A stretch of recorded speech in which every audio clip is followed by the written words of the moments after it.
entire money-structured and materialistic-oriented society is a false society. Our society will go down in history as the lowest development in man. We have the brains, the know-how, the technology, and the feasibility to build an entirely new civilization.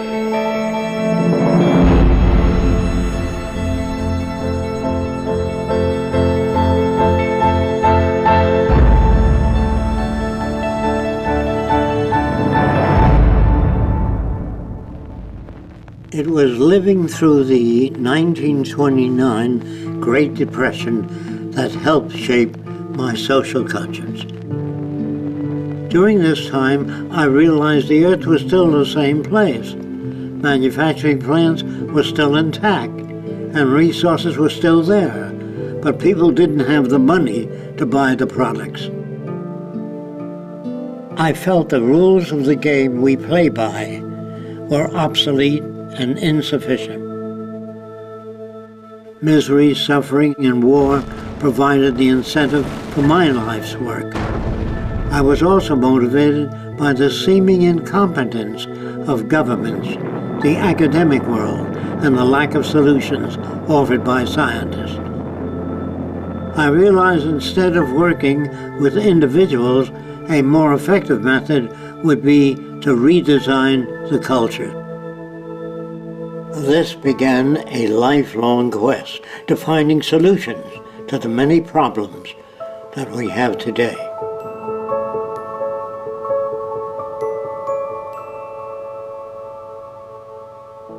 This presentation is a feasible plan for social change that works toward a peaceful and sustainable global civilization where human beings, technology, and nature coexist. It outlines an alternative to strive for, where human rights are not only paper proclamations, but a way of life.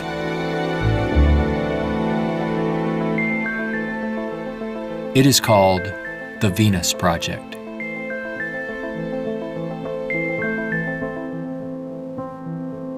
Its founder, Žak Freska, calls for a straightforward redesign of the culture in which war, poverty, hunger, debt, and unnecessary human suffering are viewed not only as avoidable, but totally unacceptable.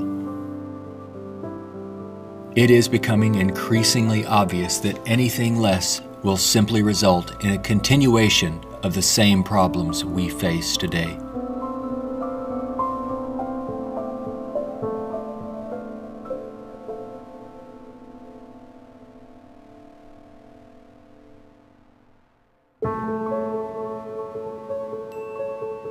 The Venus Project's Research Center, constructed by Fresco and Roxanne Meadows, is located in Venus, Florida. It addresses many of the root causes of our difficulties. But what are the real origins of our problems?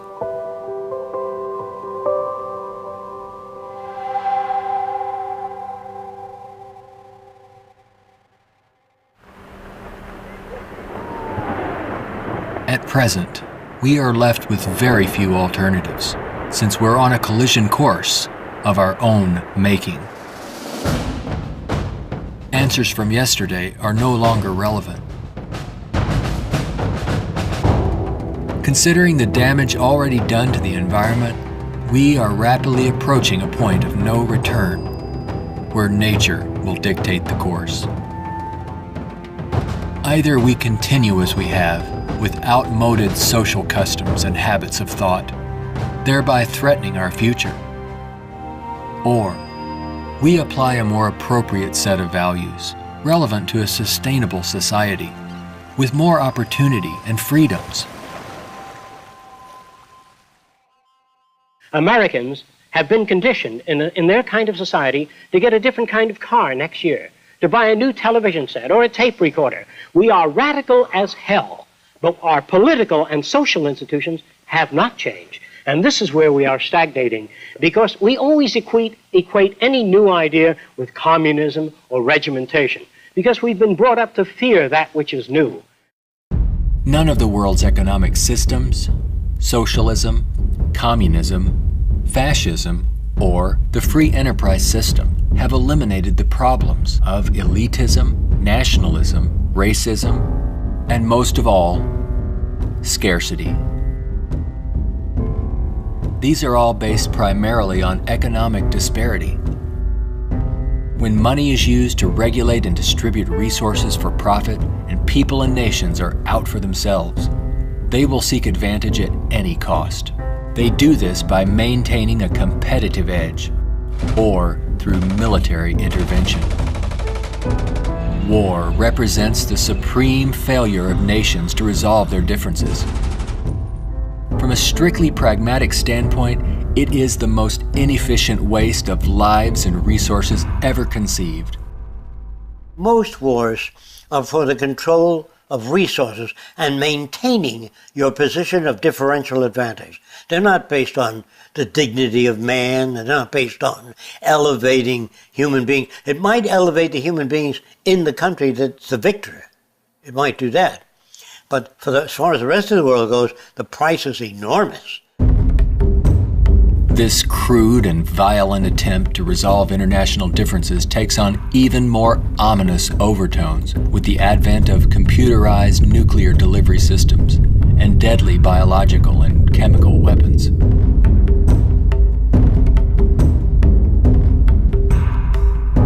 Yet it is a windfall money-making opportunity for those who profit by the military-industrial complex. If the profit were taken out of wars, do you really believe we would have them? If they draft you into the army to serve this country, you put up your life for this country, they should draft all the war industries. Every cannon maker, machine gun maker, automobiles, jeeps, warships, all drafted, so that on the same basis of pay as the army. Then it's real. But if you make millions selling warships, machine guns to the army, then it's corrupt. I would, if I had my way, if we had millions of men in the army, I'd send them to school to become problem solvers, how to get along with other nations. That's what we have to do, not kill. When soldiers are just killing machines, they're trained to kill. I would train them to be able to go to Mexico and bridge the difference, and go to the Arab world, see if they can bridge the difference. So bring them all together, all the nations. War is not the only form of violence imposed upon people. There is also hunger, poverty, homelessness, and unemployment. The acceptance of these conditions as expressive of human nature is a myth used to keep things as they are.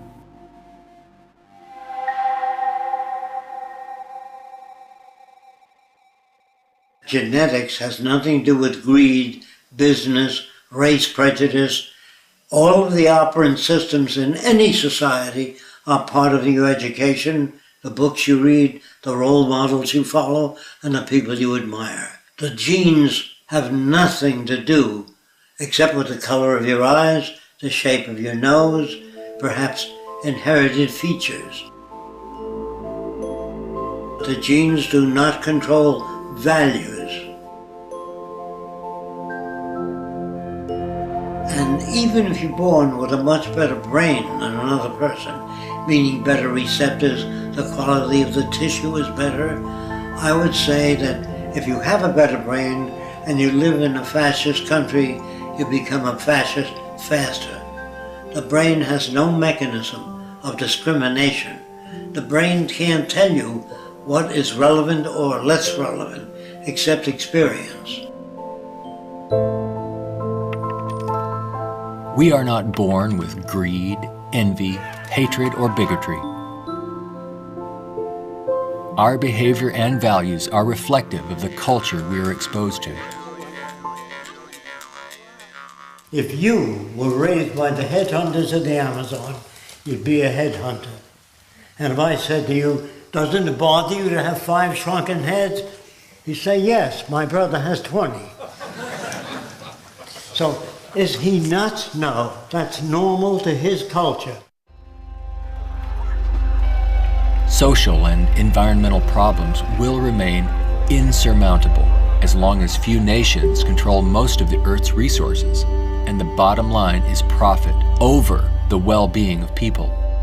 Putting profit first results in unnecessary suffering and aberrant behavior prevalent today.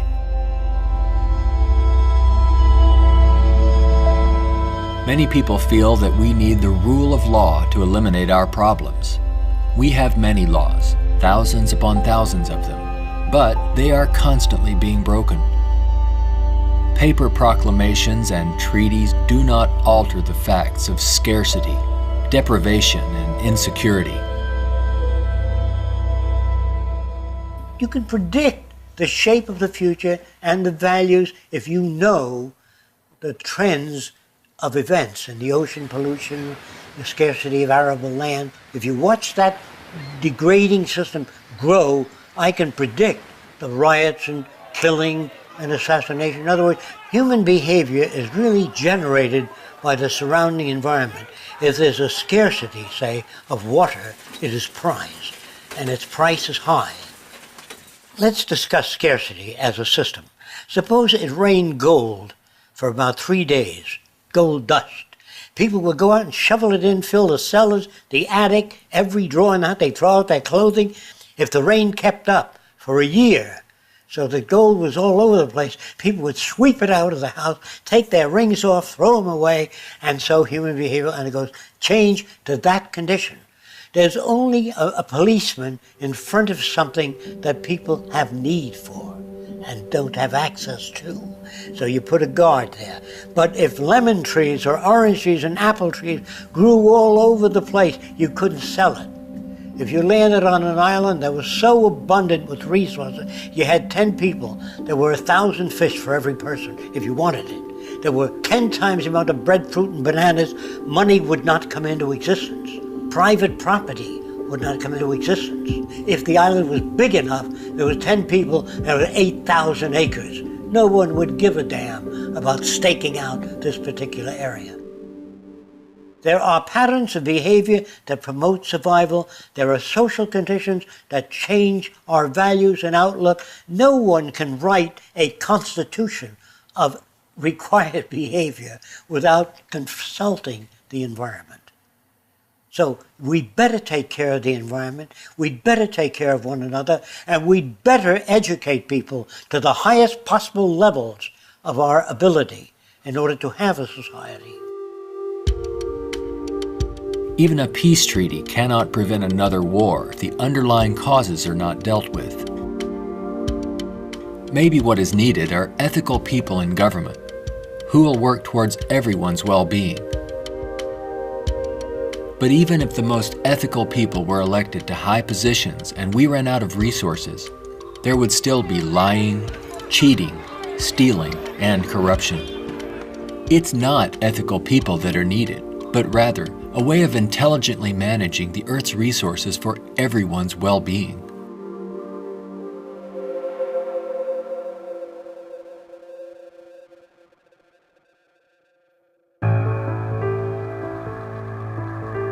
Let's examine our social arrangements further. To maintain our economy, products must continuously be sold. To assure this, they are deliberately designed to wear out and break down. Maybe you've noticed this usually happens right after the warranty expires. This corrupt practice is referred to as planned obsolescence, which is the conscious withdrawal of efficiency. Innovators go through the finest schools and then are required to design things that wear out and break down right on schedule. This results in a tremendous waste of resources and energy. We are plundering the planet for profits. If you think about it, it isn't a job people want, but access to what their paycheck will bring. Money does not represent anything real, and there's no gold, silver, or resource to back it up. You can't eat money or build a house of it. It's not even related to our real capacity to produce goods and services on this planet. The monetary system has been handed down from centuries ago, and we continue to use it without questions.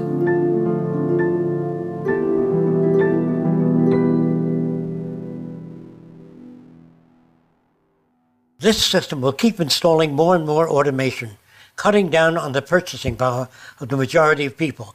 There will come a time, it's called the Gaussian curve, where employment is that, production is this, and purchasing power is that. The system stops. Banks fail, nothing works anymore. We're moving in that direction very rapidly.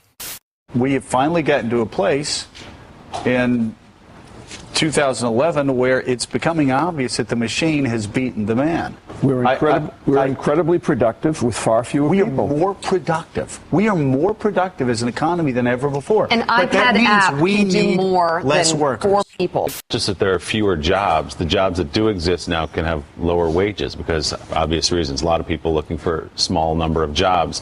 The wages go down. That has huge impacts on the middle class and ripples out from there. We're moving towards social collapse. I think this is going to happen all over the world, not just here. And it doesn't require the overthrow of the government. It just requires that you let it alone. It'll overthrow itself. If you control the media, you can calm people down. But if the majority keeps getting laid off, they don't have purchasing power, the system collapses. It doesn't work anymore. They invade. It's already happening. This country is already insoluble. They're going to have difficulty with national security, paying pension people. They've spent far beyond what they already have. Now, all they can do now is create debt, borrow more and more money from banks.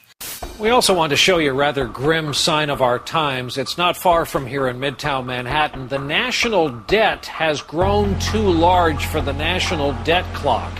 It went up back in 1989 when the nation's debt was less than $3 trillion. The debt has been piling up so fast lately they had to drop the dollar sign to make room for an extra digit as the number turned over to more than $10 trillion now and counting every second. A whole new clock with 2 extra spaces will go up next year. The federal government is not allowed to print money. It's not allowed to lend money or get in the banking business. That is a privilege for bankers only. So what the government has to do if they want to build an air force, say, of 2,000 planes a month, they have to borrow money from a private lending institution, sign the dotted line, and if the war is lost or failed, the burden falls on the public to pay off that debt.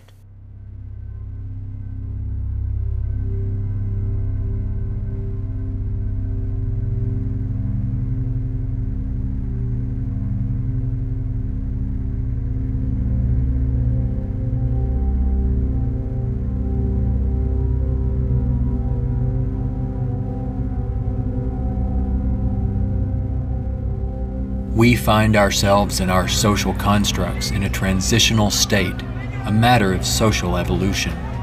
If we want to make it through these turbulent times, we must be able to adapt to change. All things change, including our social systems. Albert Einstein stated, "We cannot solve problems by using the same kind of thinking we used when we created them." Earth is still abundant with resources. Our practice of rationing resources through monetary control is no longer relevant and is actually counterproductive to our very survival. Today, we have highly advanced technologies, but our social and economic system has not kept up with our technological capabilities, which could otherwise easily create a world of abundance for all, free of servitude and debt. How can this be possible? There is not enough money to feed or house all people on this planet, let alone accomplish these more ambitious ends. But Earth has more than enough resources to meet the needs of all people, but only if managed intelligently.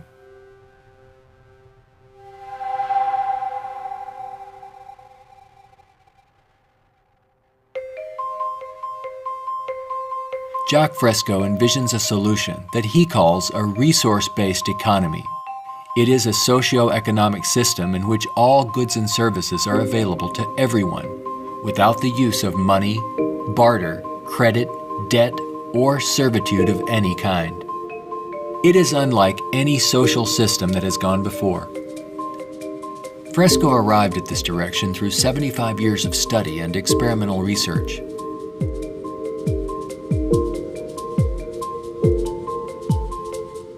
A resource-based economy operates on the basis of available resources and makes those resources available to every human being on earth, free of charge, without a price tag. So we have today more than enough resources to build a far more advanced society. I'm not talking about limited handouts so that people just get by. I'm talking about a very advanced civilization. We have the resources, we have the technology, all we have to do is apply it. One of the main aspects of the Venus Project is to eliminate scarcity. This is where the technology comes into play. Because if we set up a resource-based economy and some things are scarce, it won't work. If you set up a resource-based economy in a society that has no resources, it won't work.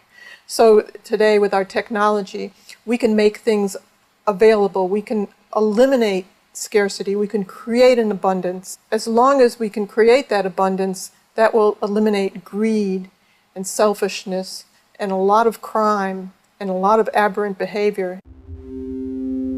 A social system can be designed so that all can live fully and constructively if the powers of science and technology are directed toward human and environmental concern and overcoming the artificial scarcities of our debt-based monetary systems.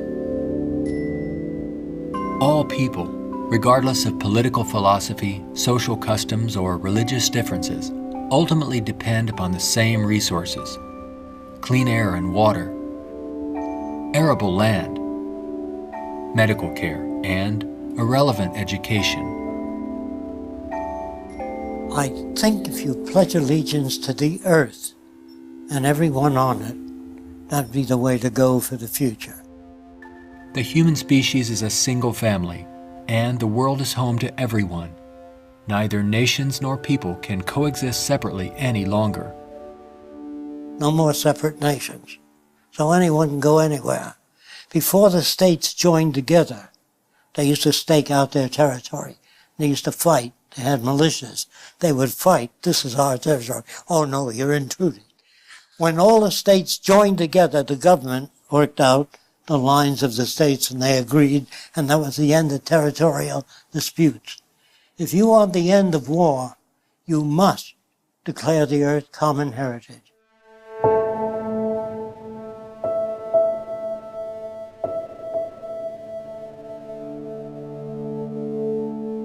This has nothing to do with those who want to form an elite world order with themselves and large corporations in control and the rest of the world subservient to them. On the contrary, a global resource-based economy enables all people to reach their highest potential, where they can thrive and grow in a society that works in their behalf, a society that protects and preserves the environment as well, one that understands that we are part of nature, not separate from it.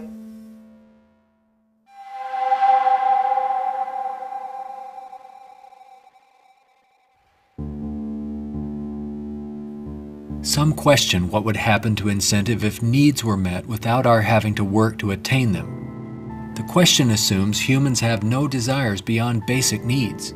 If that were true, there would be no inventors, writers, or teachers. People work with passion on the things that interest and challenge them. Let's enable all people to have the opportunity to partake in the greatest challenge one can have, improving our world for everyone. Individuality will be emphasized rather than uniformity. This social arrangement will generate a new incentive system that values the protection of the environment and social concern, rather than the shallow, self-centered goals of wealth, property, and power. It does not call for uniformity. It absolutely calls for diversity. The more diverse people are, the more individuality. So we emphasize individuality, creativity, innovativeness. This is the essentials of the design. It is not a group of scientists telling people what to do, how to live, where to go, what to follow. Motivation and incentive exist when people have meaningful tasks. True growth and development occur when people are involved in creative, challenging, and constructive endeavors. However, motivation and incentive die in the daily grind of boring and repetitive jobs required to earn a paycheck. If you hand out things to people, if you fed them and clothed them and housed them free, they're not going to work in the morning because they don't need it. They got the housing, clothing, motion pictures, and entertainment. Well, why go to work? Work is painful, it's monotonous, it's boring. In the future, if people have access to all their needs, but they don't have any challenges, this is where it goes to pot. So people constantly are challenged by new things. In our schools, we challenge them with many things that are unsolved and many unresolved problems. If you're well-fed and well-clothed, that doesn't stop your brain from working. That would mean that every millionaire does nothing and is turned off because he got all the means. That's not true. There are many millionaires that work 18 hours a day and don't have enough time. It has to do with your background and your education. The more you know about oceanography, astronomy, and all that, the more interest, the more alive you are. And if you're just given food, clothing, and shelter, now you can go to work. You don't have to worry about making a living, which your incentive would be boosted considerably. So I call that a new and innovative incentive system. It's not monetary oriented, it's problem solving oriented. And you get your kicks out of seeing the world become a better place.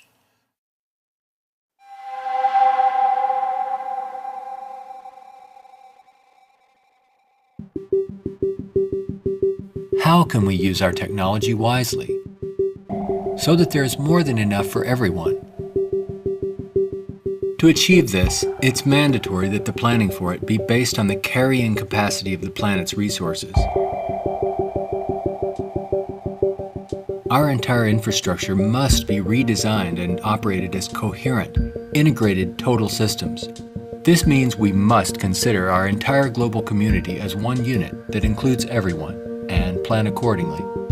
Only in this way can we use our technology to overcome resource shortages, provide universal abundance, and protect the environment.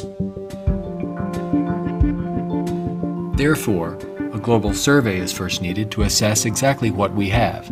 This would inventory our physical resources, personnel, production centers, and the needs of people.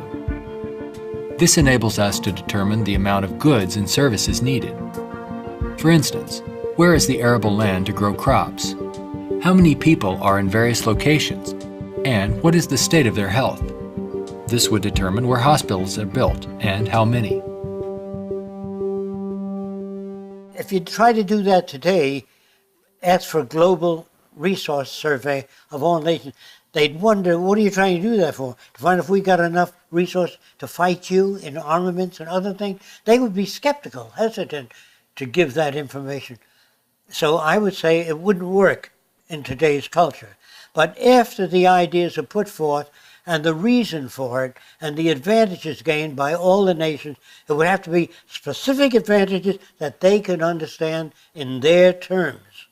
And if they agree, then the survey would be conducted.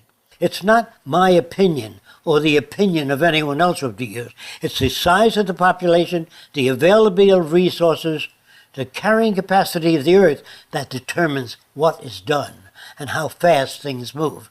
See, today it's done on a totally different basis. But in the future, it'll all be based on a form of dynamic equilibrium. That means operating everything at the highest potential without environmental neglect. The key to achieving abundance and a high standard of living for all is to automate as much as possible in the shortest period of time.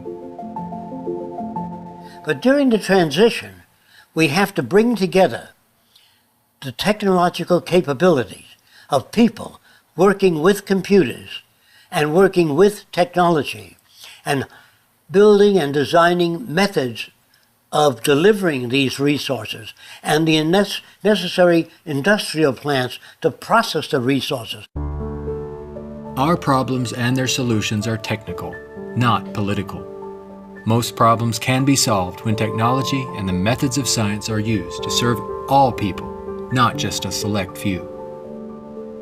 What is it that you want? You have to ask yourself, I want to live in a world where I don't have to fear that my children will go into another war, where there'll be deprivation or problems or disease. Do you know how to build that kind of world? No, I don't. Well, how do you go about building? You call upon the various divisions of science, bring them together, and say, these are the problems we'd like to solve. A scientific government doesn't mean that scientists rule or control people. It means they have better means for building transportation systems, better means for cleaning the air. They have the best means for restoring the ocean that we know of to this day. Computers can serve the needs of everyone when Cybernation is ultimately integrated into all aspects of this new and dynamic culture. One can think of this as an electronic nervous system, extending into all areas of the social complex. Their function would be to coordinate a balance between production and distribution, assuring there are no shortages or overruns. In this highly technical society, decisions are based on direct environmental, human, and industrial feedback. You can think of this as electrical sensors throughout the entire environment, from cities, factories, warehouses, distribution centers, transportation networks, all over the globe, gathering data for more appropriate decisions. The decisions are based on the needs of society rather than corporate or private interests. It is not automated technology or machines we should be wary of, but the abuse and misuse of technology by selfish interests. Remember, it is people who decide what ends the machines will serve. If technology does not liberate all people for the pursuit of higher aspirations and human achievement, then all its technological potential will be meaningless. You always do a positive and negative study before you engage in the actual reconstruction of an environment.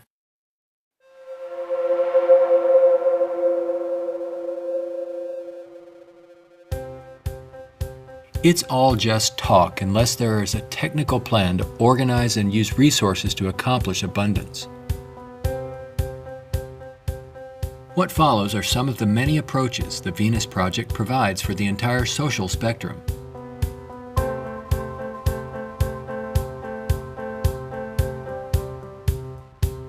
Today, more than half our population lives in cities that are polluted, dangerous, and waste energy.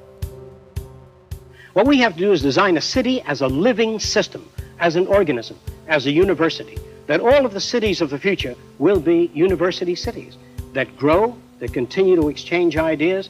The city will have a built-in transportation system, so there are no accidents and no unthought out areas of technology. Medicine, botany, agriculture, the total system, one planning system. It is actually better to build newer cities from the ground up than to restore and maintain old ones. Freska uses a systems approach to designing new cities. They're desirable and pleasant places to live. The notion that intelligent overall planning implies mass uniformity is absurd. Cities would be uniform only to the degree that they would require far less materials, save time and energy, and be flexible enough to allow for innovative changes while preserving the local ecology. If we design our cities to meet human needs, you don't have most of the problems that are prevalent today. In the Central Dome, you have childcare, schools, dental care, medical care. In the production and design of the cities, we work out 1/8 of the city system, and then we reproduce it instead of have architects design each building and each structure, which is a tremendous waste of energy and talent. When working on solving the housing problem for all the world's people, construction techniques would be vastly different from those employed today. Extruded and self-erecting structures could revolutionize and speed up construction processes. These lightweight, durable apartments could be produced as continuous extrusions and then separated and positioned in place by the mega machines. The outer shells of these efficient structures serve as photovoltaic generators and heat concentrators. You don't own anything in this society. Really, people don't want money. They want access to things when they want it. And people in a society of abundance, having access to things, will really no longer begin to store and accumulate things. We recycle it, update it, make it better. Take the same materials of an old car, weighs just as much as a new car, so there are no old cars. Old cars mean danger. If you drive a very expensive car and somebody else drives a beat-up old car, if their brakes fail, you may die. We don't want any old cars on the highway. We don't want anything that breaks down. We don't want anything that takes looking after. In a resource-based economy, people may access whatever products they need without the burden of having to purchase, maintain, or insure their possessions. In this way, there is much more to go around for everyone, and products are always available when needed. Anything people may need is available in these outside access domes. Sculpturing materials, musical instruments, somewhat like the public library. They can go down and access a camera or a bicycle or a wristwatch. Anything that they need is available without a price tag. That would mean we must achieve a level of production that's so high that scarcity no longer exists. That will prevent almost all crime. So there's no way of segmenting or making this system just or equitable. We have to make a system that assures human rights. You know, when everybody has free access to goods and services, you don't have to fight for women's rights or black rights. It's an automatic in a society that's set up that way. You don't have to make laws, don't steal. It would bypass that behavior. Surrounding the central dome, you have the research centers. Centers that do work that's relevant to the sustainability of the entire community. As we move away from the research centers, we come to the recreational area, which has tennis courts and all of the games that people require.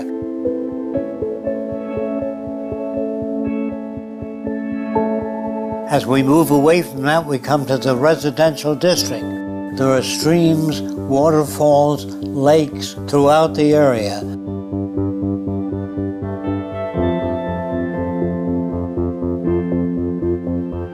We could provide a wide range of unique homes and apartments that can be relatively maintenance-free, fireproof, and virtually impervious to adverse weather conditions.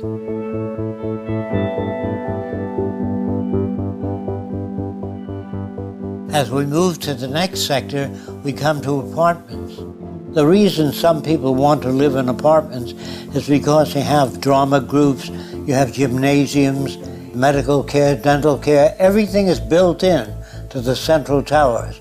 I feel that in the future, people will move away from individual houses and live in larger complexes. As we move outward, we come to the indoor agriculture or hydroponic farms. Then there's also outdoor agriculture. The city would use the best of clean technology in harmony with nature, such as wind, solar, geothermal, heat concentrators, piezoelectric, wave, temperature differentials, ocean thermal vents, and much more. A major development for generating energy in the future could be the construction of a land bridge or tunnel across the Bering Strait. These underwater structures convert a portion of the ocean currents through turbines to generate clean sources of power. By using these sources of energy, we could power the Earth on clean energy and enable all people to enjoy a very high standard of living for thousands of years to come. There's no need for the use of polluting hydrocarbons any longer. Pollution will be a thing of the past. All transportation will be integrated into a worldwide transportation system. Transportation within cities will be by transveyors. City-to-city travel will be by monorail.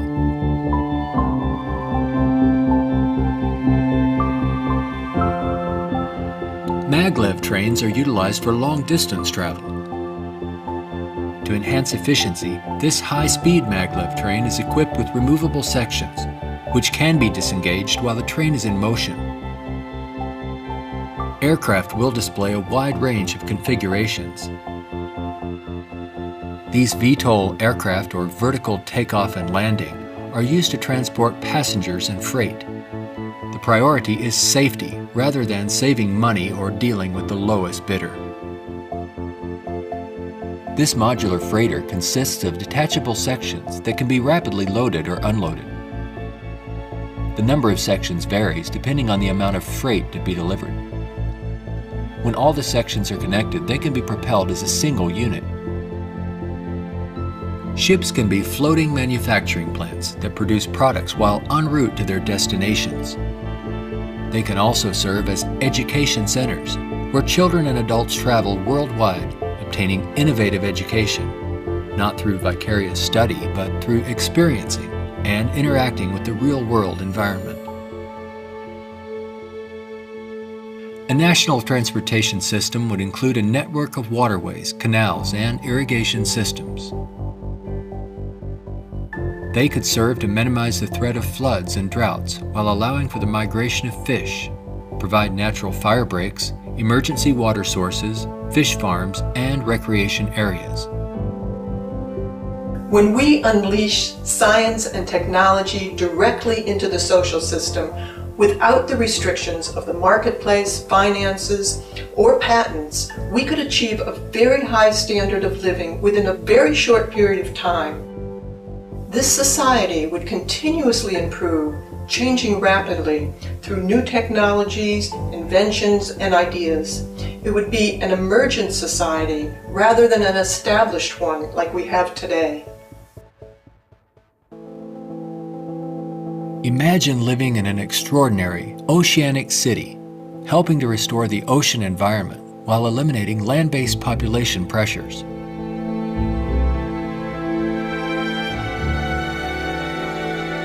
These cities in the sea may serve as universities and research centers where students study marine sciences.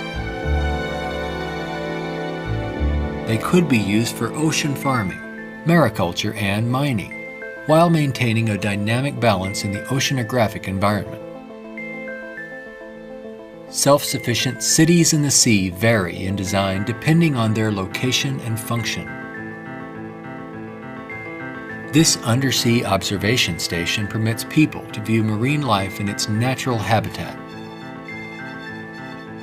These mariculture and sea farming systems cultivate and raise fish along with other forms of marine life to help meet the nutritional needs of the world's people. These structures would permit the free flow of water throughout. Using technology in this way would make it possible for a global society to achieve social advancement and worldwide reconstruction in the shortest time possible. Utopia, if ever established, will die, will stagnate. Whereas what I'm talking about, an evolving culture or an emergent culture, I have no notions of a perfect society. I don't know what that means. I know we can do much better than what we've got. I'm no utopian. I'm not a humanist who would like to see everybody living in warmth and harmony. I know that if we don't live that way, we'll kill each other and destroy the earth. This new lifestyle, while providing leisure and recreation, would also enhance knowledge and creativity for everyone. The measure of success would be the fulfillment of one's personal interest, rather than the acquisition of wealth and self-centered goals.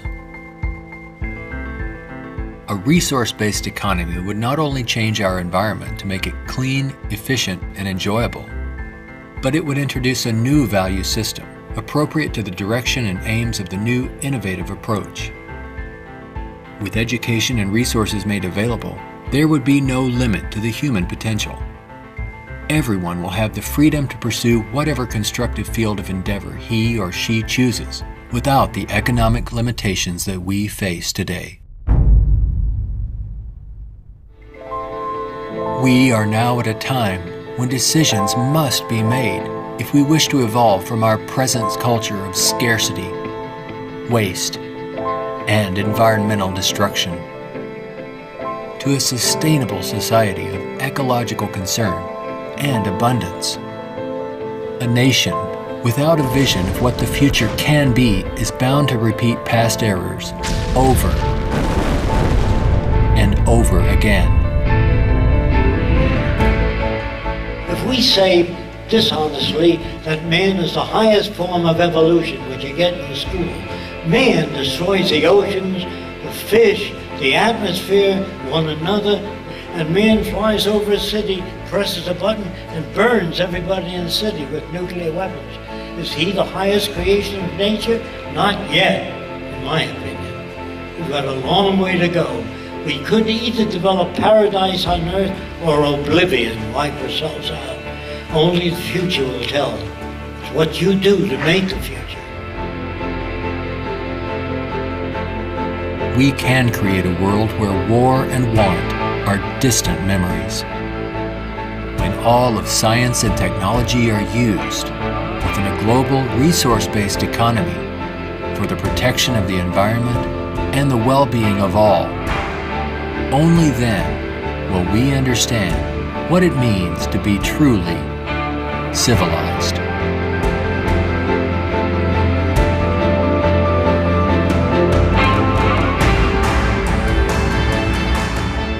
Be a part of the growing community of people working toward making the aims of the Venus Project a reality.